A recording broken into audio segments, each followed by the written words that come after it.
welcome to the Bible and Beyond podcast from early Christian texts. We explore historical and spiritual questions about Jesus, gender, women, salvation, healing, and the meaning of life. Shirley Paulson is hosting a series of conversations with scholars who are able to unlock mysteries from extra-canonical books, forgotten scriptures, so-called Gnostic Gospels, and the Bible. Thanks to a generous AAR, Loose Advancing Public Scholarship grant, we are now offering a completely free online course titled Introducing Nag Hammadi and Related Texts. In 24 video lectures, you'll gain a fundamental understanding of recently discovered texts written by early Jesus followers.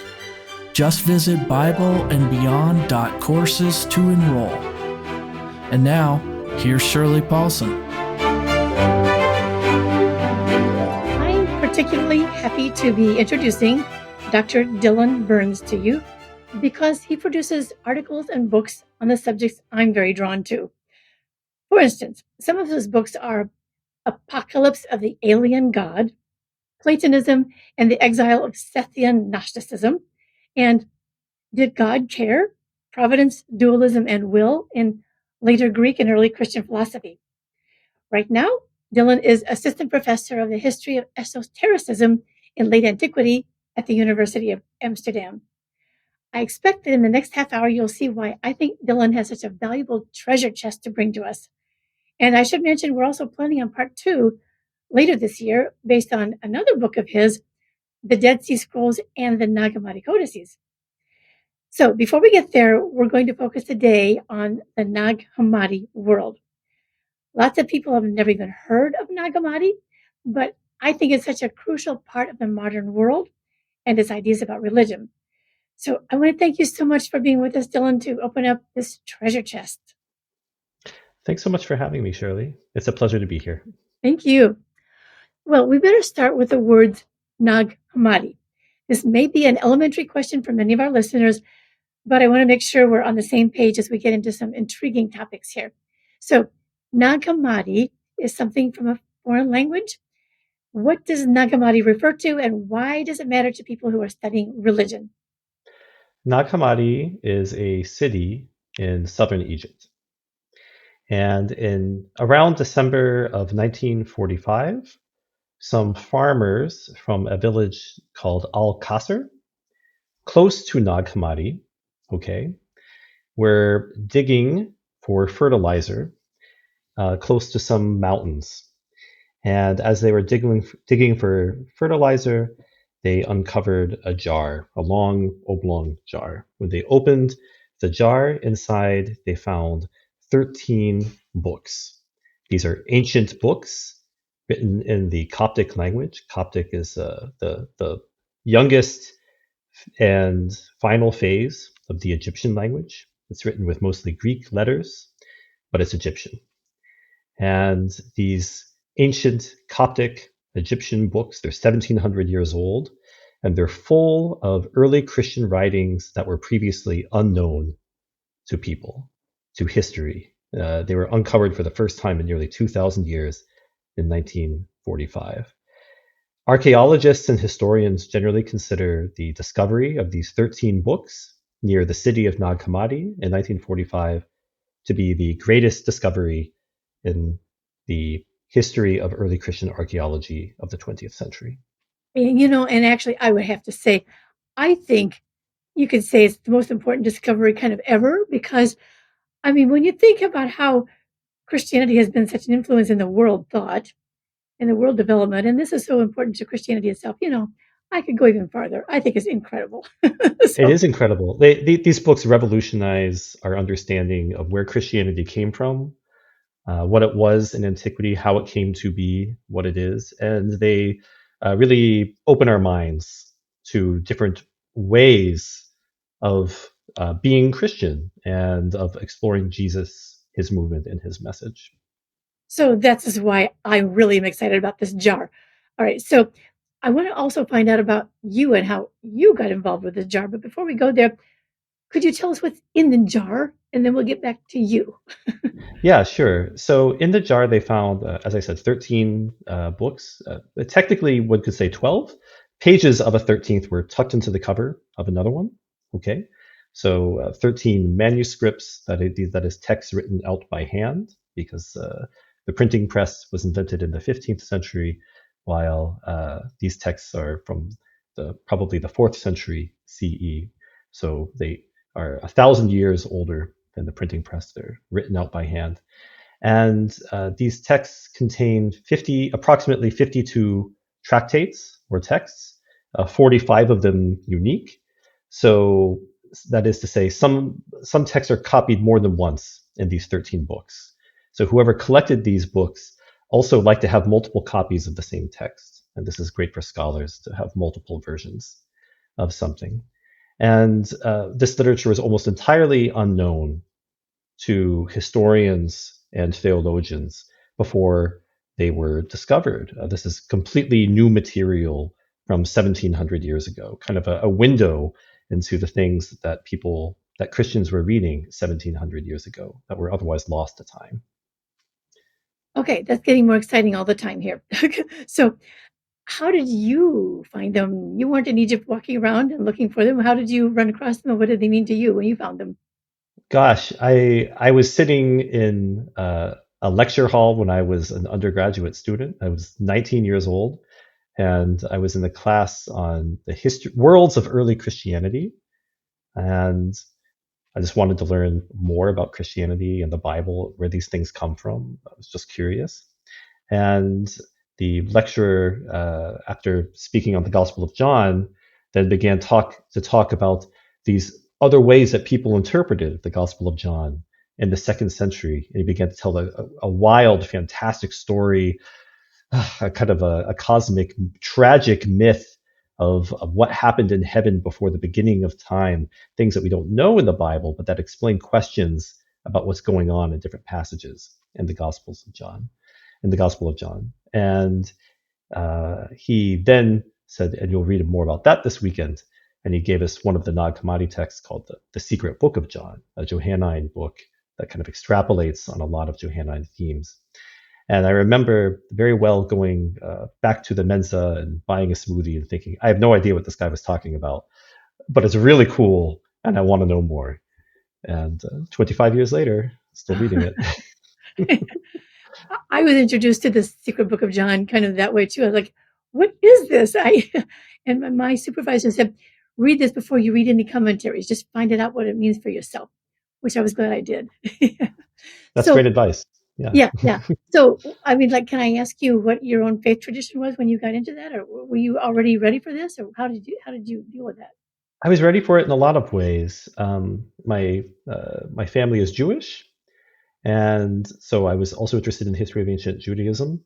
And I grew up in the deep South in the U.S. I'm from Jacksonville, North Florida, and so through my school, I went to chapel and had a Christian education and everything. So I had a very deep interest in Christianity and the Bible because it was part of my education, even though it wasn't my upbringing. And my parents are practicing Buddhist monks. And the Nag Hammadi texts are actually full of contemplative and mystical texts, you know, and in many ways they offer an analog to Buddhism from the early Christian world. And so I think because I had a mixture of Christian, Jewish, and Buddhist themes at home, it was very remarkable for me to find in ancient Christian texts from a time when the boundaries between Christianity and Judaism were not so clear, okay, to see Buddhist themes that resonated with my Buddhist upbringing.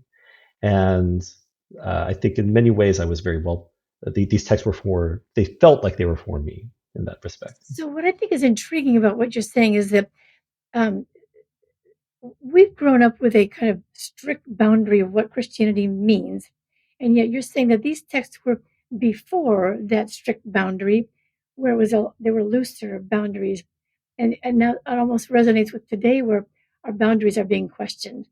Am I hearing you right? Like that? Do I have the chronology right? Absolutely. So let me say something about the dating of these manuscripts. Yeah, how do we know how old they are, and how old are the texts that they contain? Because these are two different things, right? The manuscript itself, and then the text that is written down in the manuscript.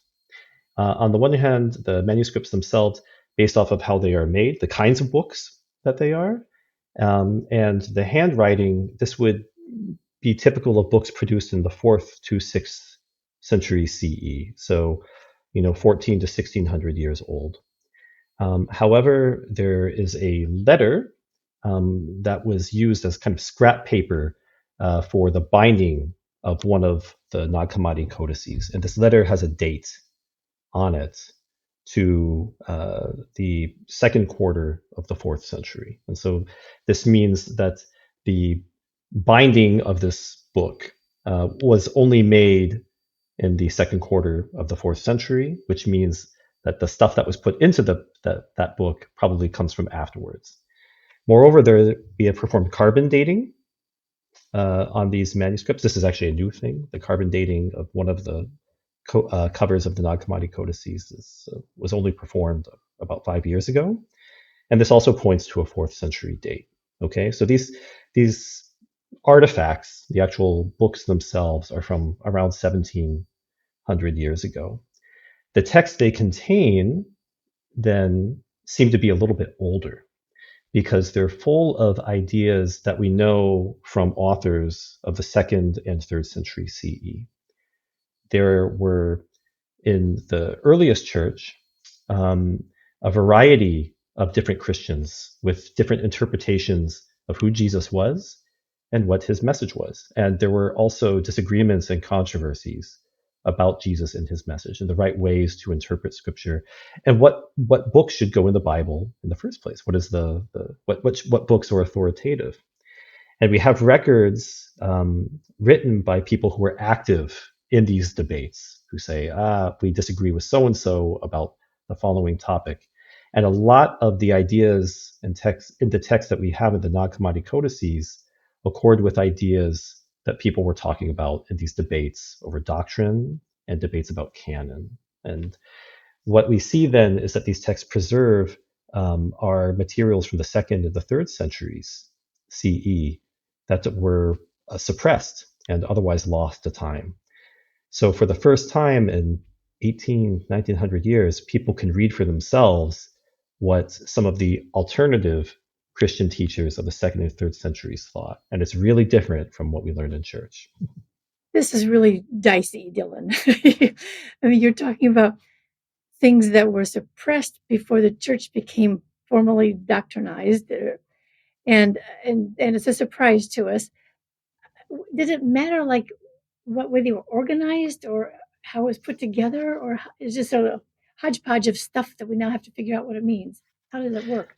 Well, the contents of the Nag Hammadi Codices are diverse, and that's actually one of the really interesting things about them. But it also tells us something about how they were probably intended to be read. Okay, so these texts contain writings that are associated with individuals called Gnostics in Antiquity. This is a word that comes from Greek. The word Gnostikos means knower, somebody or something having to do with knowledge in a special kind of way. And ancient theologians claim that there were some individuals who called themselves Gnostics who had particular ideas that they deemed heretical. And a lot of these ideas we find in the Nag Hammadi Codices. Thus, some scholars refer to these texts as the Gnostic Gospels or the Gnostic Library and so forth. However, there are other texts in the Nag Hammadi Library that have nothing to do with the Gnostics and even have very orthodox ideas. For example, one text called the Teachings of Sylvanus. This is a Christian wisdom text that is in perfect accordance with Nicene orthodoxy. That is the teaching professed at the Council of Nicaea in 325 CE. There is even an excerpt of Plato in the Nag Hammadi texts. What this shows us is that these texts were probably supplemental literature, things that Christians read alongside the Gospels and that were not meant to replace the Gospels. Okay, so we're talking about a diversity with blended boundaries. Maybe this would be a helpful time for you to describe maybe the significance then of these new things. Like, how does it change the way we understand the evolution of the Christian movements then? Well, one thing that they show us is how diverse early Christianity actually was. Okay, so Christianity as we know it, like you were talking about, the Christianity I learned in Sunday school and at chapel on Thursdays in Jacksonville, in many ways is ultimately descended from the fourth century Christianity of Nicaea when the Roman Empire became involved with promulgating Christianity thanks to Constantine. This is when the New Testament, as we now have it in Catholic and Protestant Bibles, was first laid down, okay, centuries after Jesus lived and taught. The Nag Hammadi texts give us a lot of things from before all of that that show us all the different ways Christianity existed. And a lot of it is unconventional and surprising. So uh, let's go through a few examples because I think these texts really speak well for themselves, right? One of the best known of the Nag Hammadi texts is the Gospel of Thomas, Yes, which right. is in Nag Hammadi Codex 2. And the Gospel of Thomas begins like this, okay? It goes, "These are the hidden sayings that the living Jesus spoke and Judas Thomas the twin recorded. And he said, whoever discovers the interpretation of these things will not taste death." So what's the first of these sayings? Jesus said, let one who seeks not stop seeking until one finds. When one finds, one will be troubled. When one is troubled, one will marvel and reign above all. Wow. What does that mean? Yes, what does it mean? Wow. So the Gospel of Thomas is remarkable in that it consists only of these sayings. And many of these sayings are familiar to us from the Synoptic Gospels, from Mark, Matthew, and Luke. And others have resonances with John. And then others are completely unknown to us, except from other sources. They're unique to the Gospel of Thomas. But it has this kind of laconic Zen-like feel where it's just Jesus as a teacher giving you ideas to think over. When I teach the Gospel of Thomas to my students, I ask them to do with it what your teacher asked you to do with the Secret Book of John. I say, don't Google it, don't look it up, just read it, let it wash over you, and see what you find when you go seeking in this text. But one famous scholar, Elaine Pagels, referred to the teacher of the Gospel of Thomas as a Zen master rather than a crucified Lord, because the text features no miracles, okay, no language about apocalypse or the end of the world, and no passion or resurrection. There's no cross, no predictions of the cross. Instead, this is simply Jesus, the wisdom teacher.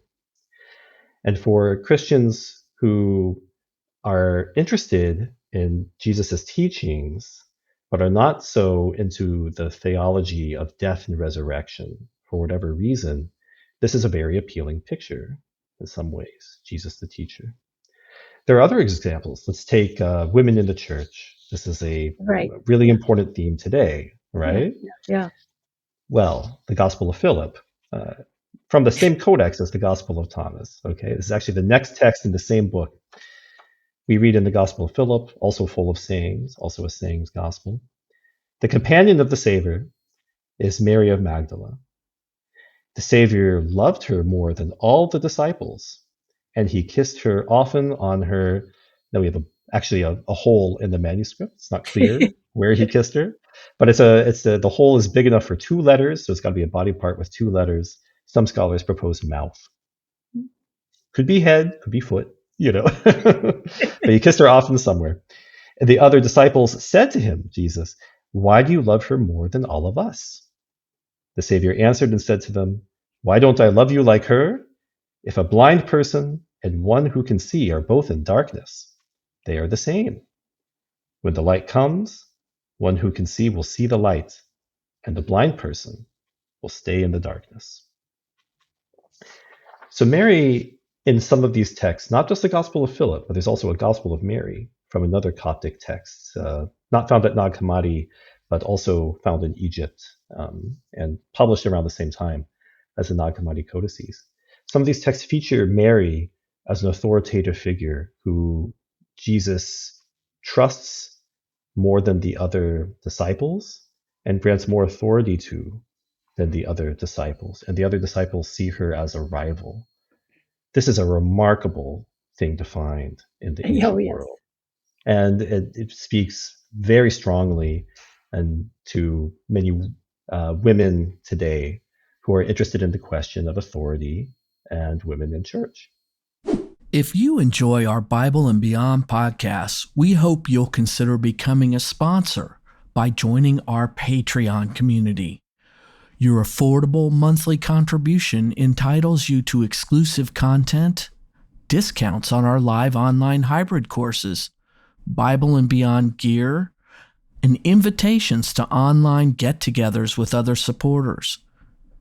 Go to patreon.com/Bible and Beyond to join at a level that's right for you. All right. Well, that was really awesome. Like you said, that gives us a lot to think about for the women and the sayings and finding a way beyond death that Jesus promised. And my goodness sakes, you're saying lots of things there. So I'm sure that there's more. I think one of the reasons that people might be more familiar with, say, the Dead Sea Scrolls than Nag Hammadi, um, is that they assume that Nag Hammadi is a collection of banned heresies, and you said that they were even suppressed. So, what would we really want to learn about heresies for now? Do you think of them as heretical, or what do we do with them now? Well, I work on these texts as a historian, not as a teacher of doctrine, and so I'm interested in where Christianity came from, and these texts tell us something about Christianity in the first centuries. So, for example, uh, there were people who saw Jesus's role as a teacher more important than his role as a crucified Lord. That's what we see from the Gospel of Thomas. And there were also people who saw women as having a really important place in the early Christian movement and also as having authority as teachers themselves, right? The Gospel of Mary, we don't know if the historical Mary Magdalene was more treasured than the other disciples. But what the Gospel of Mary shows us is a dramatization of tensions about the place of women in authority in the church, right? So we get this very vivid portrayal of something real in these texts that shows us that gives us a window we otherwise would not have into where Christianity came from and how it came to be what it is. Okay. Um, so I would say these texts give us part of the story of Christianity that we wouldn't have otherwise. And whatever you make of the teaching in them, this is the story that we should care about living in the world where Christianity is so important that we live in today. I think it's also important to emphasize that it's unlikely that this stuff was meant to replace the Gospels. It's much more likely that it was meant as supplementary literature to be read alongside the Gospels and answering questions that people may have had when reading the Gospels. So, when these texts were first discovered, some scholars thought the Gospel of Thomas may be as old as the Gospels we find in the New Testament. Scholars now are skeptical of that. It's probably a text of the second or third century. So, we don't have to assume that the Gospel of Thomas is older than the Gospel of Mark or the Gospel of Matthew, but nonetheless, it gives us a compelling and interesting portrayal of Jesus that clearly was interesting enough for individuals in the ancient churches to compose, transmit, and share with one another. And sure enough, it's a text that resonates with a lot of people today. Finally, there are a lot of themes in these texts that are really interesting for us as moderns. Okay, we don't live in the Roman Empire; we live in the 21st century, right? So the role of women in church. This is a very important theme for those of us living in a post-feminist world.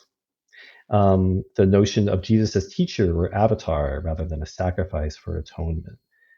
This is important for people in churches who may have more spiritual leanings and be interested in religion with regards to spirituality and teaching, um, rather than sacrificial teaching. And then finally, there's a lot of mysticism and spirituality in these texts. Some of these texts identify the essence of humanity with the divine. We are gods, basically. We can tap into that if we want. If we want. This is a powerful message for many people today and is explored in a variety of contexts, even outside of churches, like in transhumanism, right? So, in many ways, we're living in a Nag Hammadi century where these texts that are so old resonate with people who may otherwise not be familiar with them at all. That is really awesome what you just said. Why this matters so much to us now. It's wonderful that they were discovered when we need them. So, I think one of the other problems with this is that we tend to think that there was an evil voice and the right voice, and that's why they're a heresy, and as if there's one voice that's opposing that voice. But you're saying that there was a variety of voices in Nag Hammadi. Maybe could you explain a little bit about the difference between them, or what the variety is about?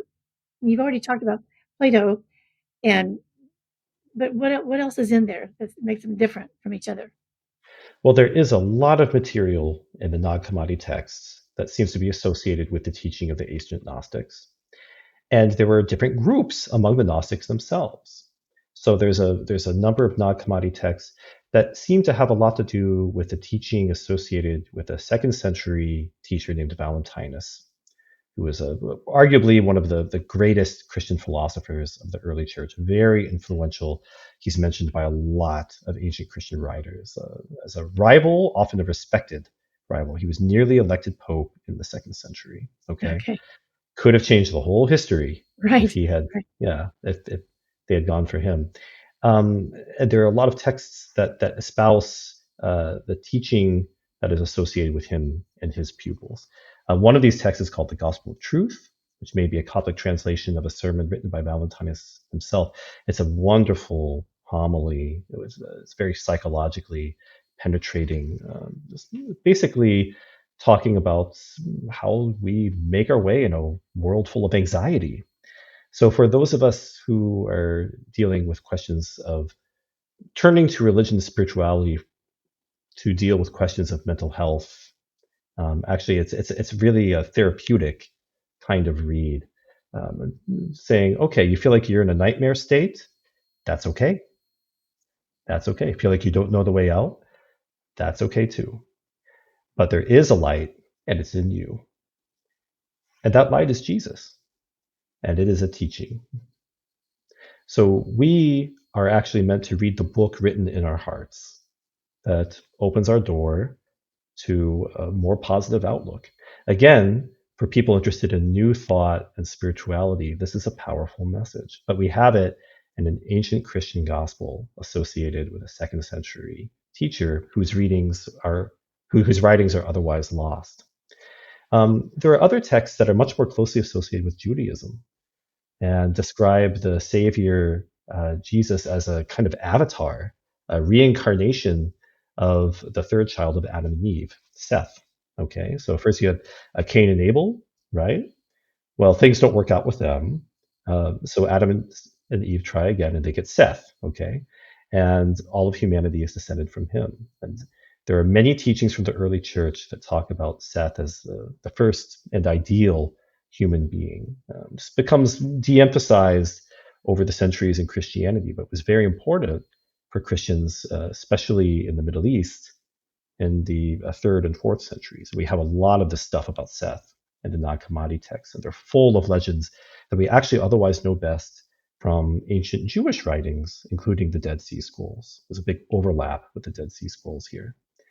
And then there are further texts that are not Christian at all. Some of them are philosophical texts, like the fragment from Plato I mentioned. There are other texts that feature a Egyptian philosopher named Hermes, thrice greatest. This is, or Hermes Trismegistus. And he's sort of a master of astrology and magic. And then the Nag Hammadi texts about Hermes. He guides a student through a kind of trance meditation state that enables the student to have an ecstatic experience. In other words, they engage in a kind of mystical practice, and he coaches a student through mystical practice, through talking and meditation and chanting. This is a lot like what you see practiced by Buddhist monks, engaging in particular kinds of chants and visualization techniques as well. So there's all kinds of stuff in there. I can't help but wonder, the way you talk about it is so beautiful and inspiring and encouraging. Could you share with us maybe why you think they might have disappeared? What was wrong with them when they're so beautiful? Oh, I mean, some of these texts, I think a lot of it has to do with their status as supplementary literature. Okay, so a lot of these texts do not have particular authors in the sense that somebody signed them and said, "I, Dylan Burns, in the 4th century wrote this." Instead, they use what's called pseudepigraphy. This is signing under the name of someone who's famous, and this was a very common practice in the ancient world. Actually, if you're a nobody and you want people to read what you write, then you simply sign the name of somebody who's famous, who's associated with the topic that you are writing about. So it'd be like if I wanted to write a treatise about electric cars and going to Mars and how important these things are, I would sign it Elon Musk. Okay. Okay. Because no one's going to listen to Dylan Burns about that. But Elon Musk, people know who he is, right? So people did this all the time in the ancient world. This was actually a very common practice in Roman society. And most of the Nag Hammadi texts are pseudonymous in this way. They're written under the names of various Christian apostles or legendary figures like Hermes Trismegistus. And what this practice shows is that the people who wrote them were not considered strong authorities. Rather, they're writing kind of a fan fiction. They were riffing off of ideas that they were interested in and wanted to share with other people who were interested in the same traditions and the same ideas. And so this was kind of supplementary stuff, subculture stuff. And what that means is that there's not going to be, no one's going to build a church around a subculture. And when somebody does, then it becomes a church and it's not a subculture anymore, right? And so this material doesn't seem to have been meant to create an alternative church or competitor, even though some teachers were clearly threatened by it. Rather, it seems to have been meant to be supplementary reading for people who had kind of like niche interests. Maybe somebody in your church had an ecstatic experience, something amazing happened to them. Well, they would like to read probably a text where Hermes Trismegistus talks about what that is like. Yeah. So someone wrote it. Some of the features of these writings that were especially surprising when scholars began to study them, like what stands out to you that was really a surprise when we found these things? Well, a big one I've already mentioned a few times, and that's diversity. There's really just a lot of different ideas. I won't dwell on that. One thing that scholars really were surprised to find was that these texts are full of asceticism. Okay, so this has to do with discipline, bodily discipline. These texts generally talk about the body as something to be controlled. So lead your life in a disciplined manner. Don't eat too much. Don't drink too much. Don't let your passions get a hold of you. Okay. In modern terms, we would say, abstain from meat, alcohol, smoking, Right. the works, right? Wellness is what we're after, and get up very early in the morning while you're at that too. These texts espouse that kind of lifestyle, and this is surprising because the ancient opponents of the Gnostics, the people who called the Gnostics heretics, said that the Gnostics were libertines, that they did whatever they wanted. They claimed that the Gnostics supposedly claimed to have a special knowledge or gnosis that freed them from ethics, and they didn't have to follow the same rules as everybody in the church, that they didn't have strong ethics themselves. And the Nag Hammadi texts, which contain myths and ideas associated with the Gnostics, the Gnostic Gospels don't have any libertine stuff in them. They don't tell people to do whatever they want. They actually tell people to have a lot of self-control and get their act together. Wow. All right. So now you helping us want to read this. um, where do you think the newest scholarship is going to go with these studies now? Like, where are you now in scholarship with this? Well, one of the big things to happen in the last 10, 15 years is that scholars are taking another look at where these books came from, who must have produced them and copied them and buried them. So while these texts are full of Gnostic teachings from the second and third centuries, the Nag Hammadi manuscripts were buried in the fourth century. They're products of the fourth century, and they're written in Coptic, this Egyptian language.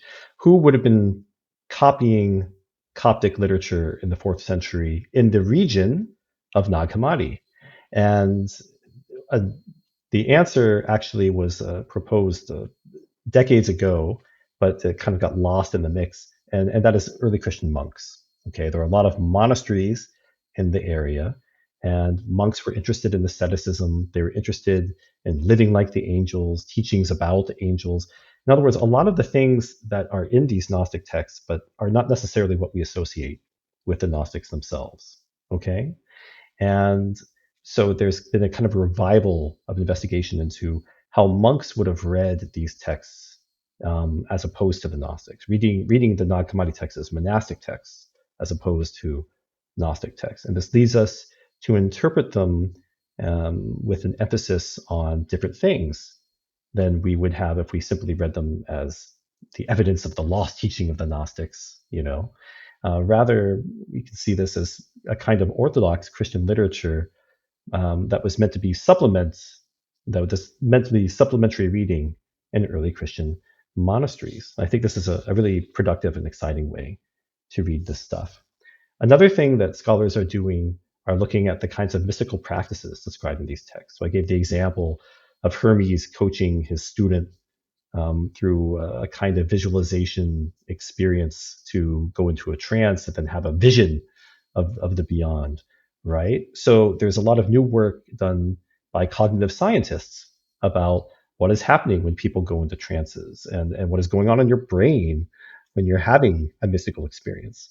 And scholars like April Taconic are doing a really innovative work, bringing the insights from cognitive science and the cognitive study of mysticism to these Nag Hammadi texts to explain what kind of techniques are being described in these texts. What kind of techniques must have been used such that somebody would write about these things in this way. And that's really cool and exciting. I think it's cool and exciting too. In fact, Yeah. I'm not where you are in this kind of scholarship, but I can't help but feel like that there's a link in there with healing too.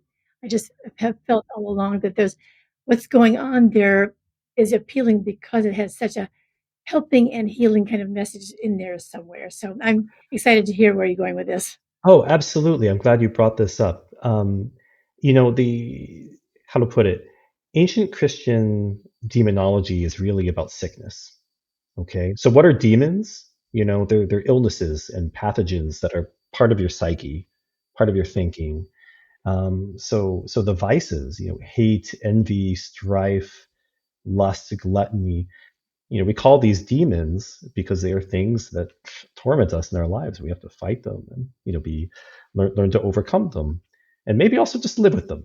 You know, these texts talk about these vices as demons and how different coping strategies for overcoming them, and they use the language of healing in a very strong way. And this, I think, is not unique to the Nag Hammadi and Gnostic texts. This is typical of not just Christianity, but ancient Mediterranean religions in general, where the language of salvation is the same as the language of healing. Where does the word salvation comes from? It actually means healing or health. And this is true in Greek and Latin and Coptic as well. So there's actually the object of these texts is individual and community healing. Okay, so I said at the top of this program that I thought people would be intrigued with this treasure chest that you brought to us. I'm sure we are convinced now. This was wonderful. So I'm also excited about that you'll come back and talk again later in a couple of months about the connection with the Dead Sea Scrolls with all this too. So you've got a lot of fun things to talk about. Gosh, thank you so much for being with us today and opening the door to this treasure chest of Nag Hammadi. And I think I bet you most of us are going to go read some more about what you just talked about. It's Thanks so all much. online for free at gnosis.org. You can read all of the Nag Hammadi texts translated, good translations for free there. Yeah. And it's easy to find translations of this material. Thanks so much for having me on. Oh, you bet. It's been great fun.